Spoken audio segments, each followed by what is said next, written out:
Hello, and welcome to Virtual Investor Conferences. On behalf of OTC Markets, we are very pleased you have joined us for the Small Cap Growth Conference. Our next presentation of the day is from Frontera Energy. Please note you may submit questions for the presenter in the box to the left of the slides. You can also view a company's availability for one-on-one meetings by clicking Book a Meeting in the top toolbar.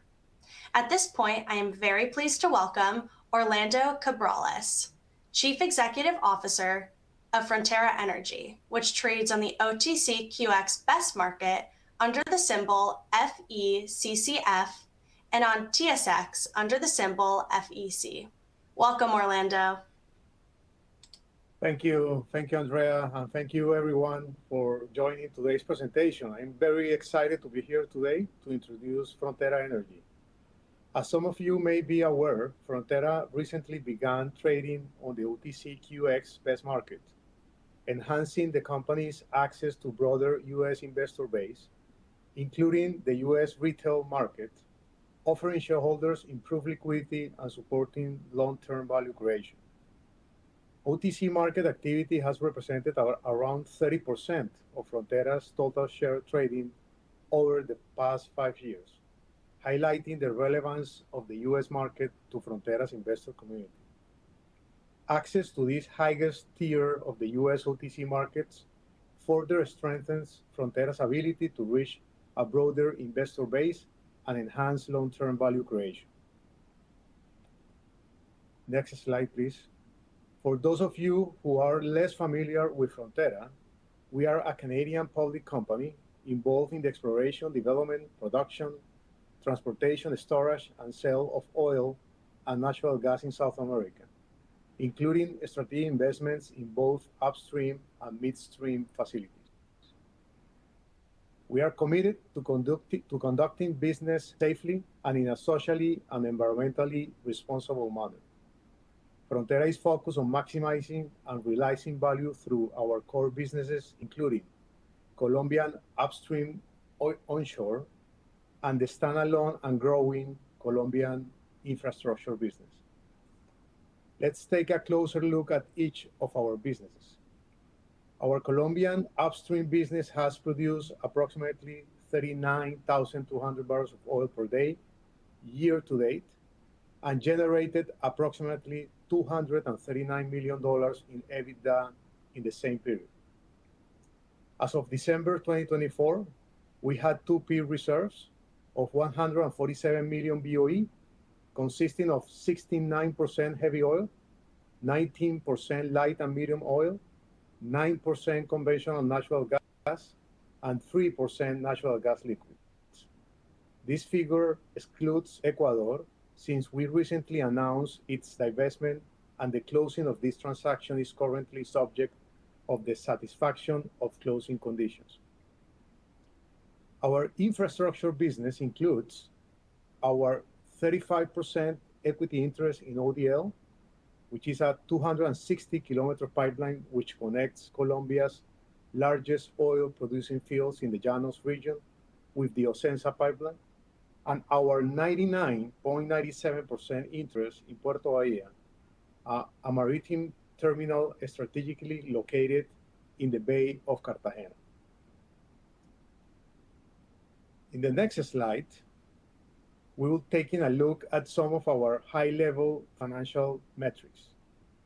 As of September 30th of this year, we had approximately 69.8 million shares outstanding and a market cap of $321 million US dollars, consolidated net debt of $374 million, and an enterprise value of $695 million US dollars. Our balance sheet includes a total cash and cash equivalents of $159 million. Our consolidated net debt to operating EBITDA ratio is 1.1, and our debt to book capitalization is 30%. From a credit perspective, we have a B issuer rating in our senior notes from Fitch Outlook, while we also have a B+ issuer rating from S&P with a negative outlook. We are committed to returning value to our stakeholders. Since 2020, we have returned over $300 million to investors through dividends, NCIBs, and SIBs, while maintaining a strong credit profile and a robust balance sheet.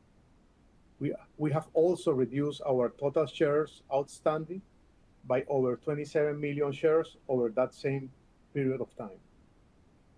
Frontera has repurchased over $80 million of our senior unsecured notes due 2028, reducing the balance outstanding of our senior debt to $340 million, demonstrating a strong commitment to all stakeholders. We continue to prioritize investors-focused initiatives, including additional dividends, distributions, share or bond buybacks, based on the overall results of the business, oil prices, and cash flow generation. Additionally, the company will consider all options to enhance the value of its common shares, and in so doing, may consider other strategic initiatives or transactions. I won't spend too much time on this slide, but I would like to highlight that Frontera's management team has extensive professional experience working for some of the largest players inside and outside Colombia and our industry, including BP, Deutsche Bank, Naturgas, and PDVSA, amongst others. Our management is experienced, innovative, and committed to the highest standards of governance. Frontera has interest in 19 exploration and production blocks in Colombia, where we produce approximately 39,000 BOE per day in the third quarter. Our production comes mainly from our heavy oil assets, where our largest producing asset is the Quifa block, which has averaged approximately 17,300 BOE per day year to date.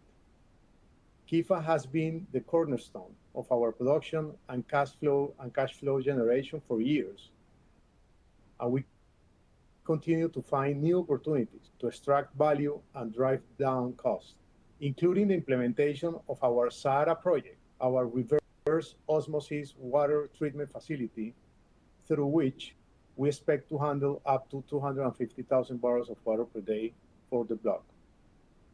Our second largest producing asset is our 100% interest in the CP6 heavy oil block, where we have tripled the production since 2020, and which we produce approximately 7,800 BOE per day year to date. In 2025, the company has invested in the expansion of crude oil storage capacity and the implementation of new field production technologies. Frontera has also a 50% working interest in the BIN-1 gas and light oil block, which produced approximately 2,000 BOE per day year to date. In the fourth quarter, we also spotted the high-impact Guapo-1 well at the BIN-1 block, which targets natural gas and condensate. Drilling of this well is expected to be completed by the end of the year. The Guapo-1 well has the potential to significantly improve our natural gas reserves, including provide much needed supply to the Colombian market in the short and medium term, and help de-risk nearby contingent prospects. Frontera is focused on value over volumes in our Colombian upstream business. This approach helped us deliver 99.1 million BOE in 1P reserves and 147.2 million BOE in 2P gross reserves at year-end 2024 from our Colombian assets. The net present value of the company's 1P reserves, discounted at 10% before tax, was $1.9 billion, and for our 2P reserves, we had $2.2 billion at December 31st, 2024. In addition, our 1P gross reserves life index was 7 years, and our 2P reserves life index is 10.4 years.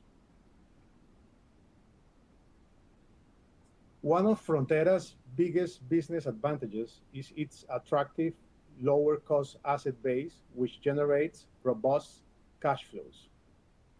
Our mantra at Frontera has been value over volumes. And even though this year oil price environment has been volatile and challenging, we continue to execute, focusing on producing from our most profitable assets while also working on continuous operational improvements and cost efficiencies, aiming to become a stronger and more resilient company. We are on track to produce approximately 39,000 to 39,500 barrels per day in 2025, based on file cycle cost of 37 to 39.50 dollars per BOE.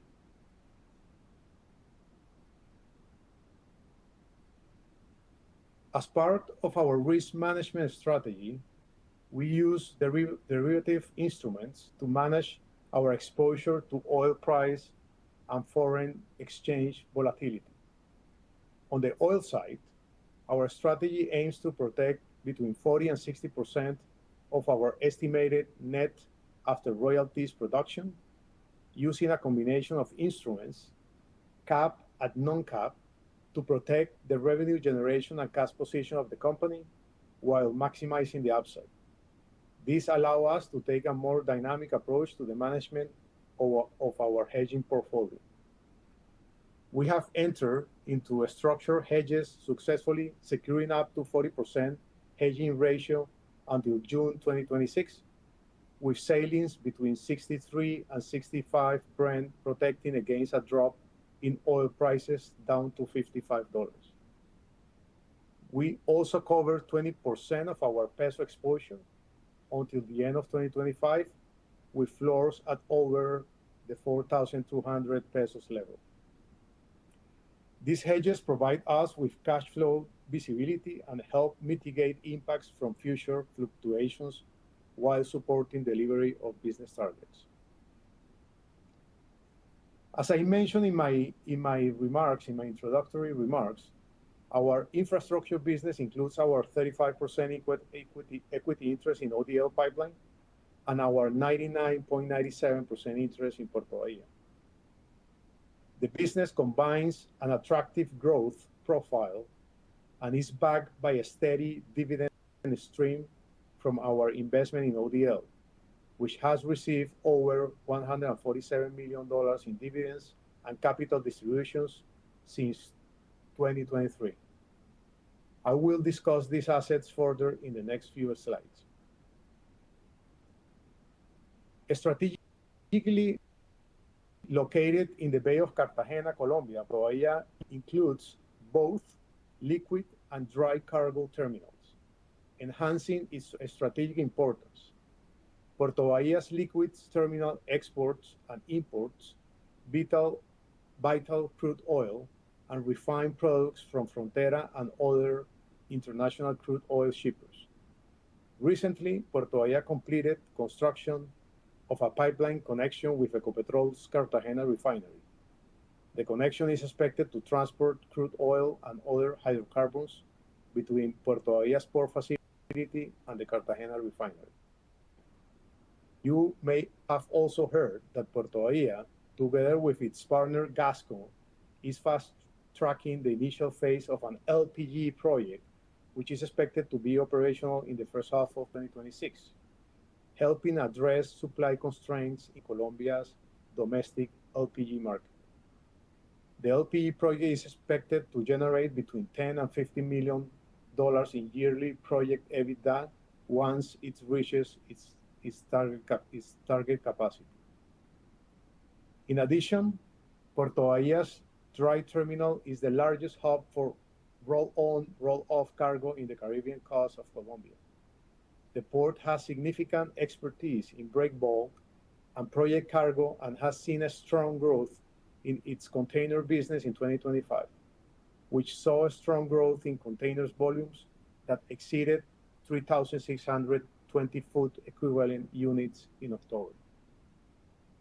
During the 9 months ending in September, 11,454 TEUs were handled at Puerto Bahía, representing a step-fold increase compared to the 306 TOUs handled during the same period in 2024, capturing volumes and supporting the growth opportunities in this market. Frontera holds a 35% interest in ODL onshore pipeline, co-owned by Zenit Transporte and Logística de Hidrocarburos, a company owned by Ecopetrol. ODL connects Colombia's largest oil-producing fields in the Llanos region with the Ocensa pipeline. Key ODL customers include Ecopetrol, Geopark, Parex, and Cocoa. Importantly, ODL transport around 30% of the total Colombian's crude oil production, and about 70% of Colombia's 1P reserves are currently found in the ODL service area. Over the last 12 months, ODL paid approximately $59 million net to Frontera Infrastructure in dividends and capital distributions to its shareholders. Taking a closer look at the numbers, over the last 12 months, ODL transported approximately 238,000 barrels per day and delivered EBITDA of $289 million. Puerto Bahía's total liquids volumes average 45,000 barrels per day and deliver EBITDA of $16 million. Our infrastructure business generated adjusted EBITDA of $117 million and segment cash flow from operating activities of $64 million.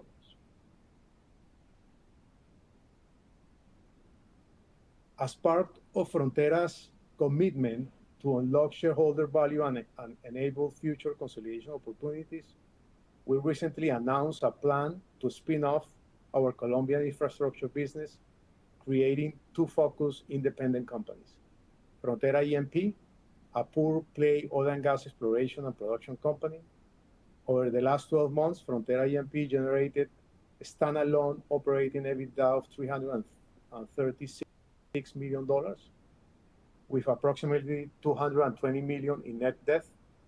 Frontera E&P has a net leverage of 0.7 times. And Frontera Infrastructure, which will include our interest in ODL and Puerto Bahía, and will emerge as a leading energy infrastructure business, leveraging robust cash flows from ODL and aiming to invest in near-term strategic projects at Puerto Bahía to deliver a growing and long-term revenue stream. Over the last 12 months, Frontera Infrastructure generated an infrastructure adjusted EBITDA of $117 and an infrastructure distributable cash flows of $75 million, which is comprised of Puerto Bahía's operating EBITDA and ODL's dividends and distributions received, with approximately $154 million in net. Frontera Infrastructure has net leverage against infrastructure distributable cash flow of two times. We have consistently drawn interest from investors and strategic parties who recognize the unique strengths and value propositions present in our upstream oil and gas and infrastructure business. While our business complements the other, each has its own operational profiles, life cycles, and appeals to different investor groups.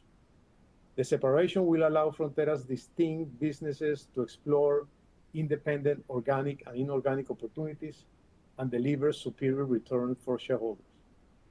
We consider the strategic separation an opportunity to surface value that is not currently reflected in Frontera's market cap. Frontera Infrastructure will emerge as a leading energy infrastructure business, leveraging robust cash flows from ODL, and will invest in near-term strategic projects at Puerto Bahía to deliver a growing and long-term revenue stream. The proposed transaction is projected to be completed in the first half of next year and is subject to. With that, I would like to thank you all for attending, and I look forward to taking any questions you may have.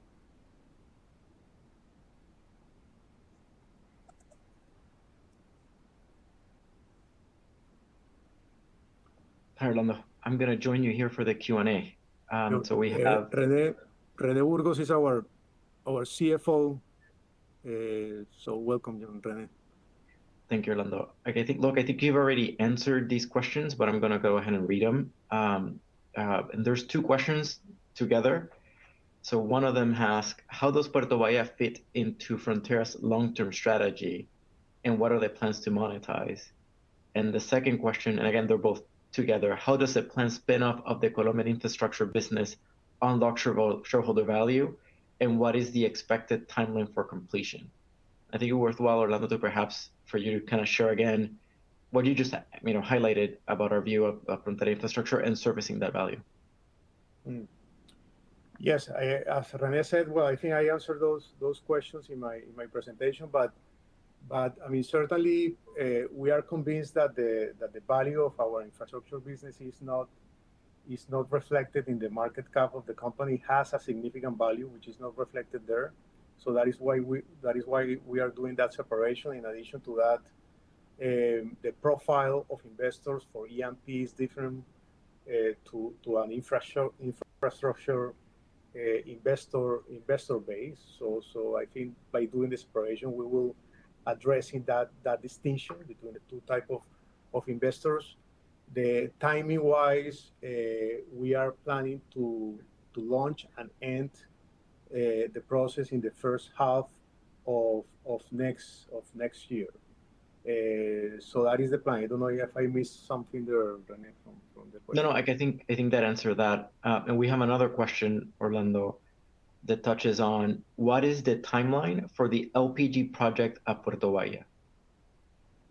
Okay, the timeline is we have different phases, but let's say, I mean, up to completion of the full project, it would be 2 years. So hopefully we can do it in less than 2 years, but we are doing in phases. We are going to start next year with the first phase, which basically involves a truck-to-ship delivery in the port. That is the easiest way to start the project. We have sanctioned the project financially with our partner Gasco, which as you know is a Chilean company, very experienced in LPG with a big presence in the LPG market in Colombia. But the plan is to go up to the building of a storage of a tank, which will have a capacity of 460,000 tons per year, which is about 30% of the demand in Colombia of LPG. So that gives you an idea of the scale of the project. But the building of the tank is the final stage in this 18-24 months timeline. Thank you, Orlando. We have another question. What are your key milestones for 2026? Well, we haven't approved the plan for 2026 yet. I think we will announce that to the market early next year. So that is the plan. We have been working on that, of course. But the plan, I can anticipate that the plan will reflect the separation that we are planning to do next year in the first half of the year. And we do see stable production next year as we are having this year. So same level of production, similar type of activities for next year. And so that's the only thing I can anticipate at this point in time. And again, I'll complement your earlier comment about the results for Guapo Well will be something that's a milestone for us to kind of announce to the market for next year. But again, focus on the spinoff, and like Orlando said, continue to drive value in our E&P business. I think this one's for me, Orlando. Can you explain the $56 million of debt service on FPI debt at infrastructure? And thank you for the question. So we refinanced the FPI debt back in May of this year. We raised roughly $220 million backed by our interest in our ODL pipeline interest. This is a full turbo loan So while of that 56, I would say roughly $10 million, $15 million is going to be interest. And remember, we have an average coupon around 10.5% through the two tranches. The rest is going to be amortization payments, because all dividends that come into the structure are recaptured and used to automatically repay that debt. What should be interesting for everybody is, you remember that back in May of this year, we raised $220 million, and you already see the total debt and liabilities line for infrastructure business is 202. And Puerto Vallarta has no debt. What we expect by the end of the year is for that FPA loan to be around $175 million, just for context. So again, the debt service is both interest, but mostly amortization as we turbo all those dividends to repay that debt. I think we have one more question here. Can you discuss shareholder returns? What should investors expect with regards to dividends and buybacks? You want me to take that, Orlando, or? Yes, sure. Why don't you take that? So look, we have taken a very unique approach to maximize the value for all of our shareholders. That's why you've seen that we've done very, very interesting and significant SIBs in the past. These SIBs pay a premium to the market so that all of our shareholders can partake as the company continues to deliver returns.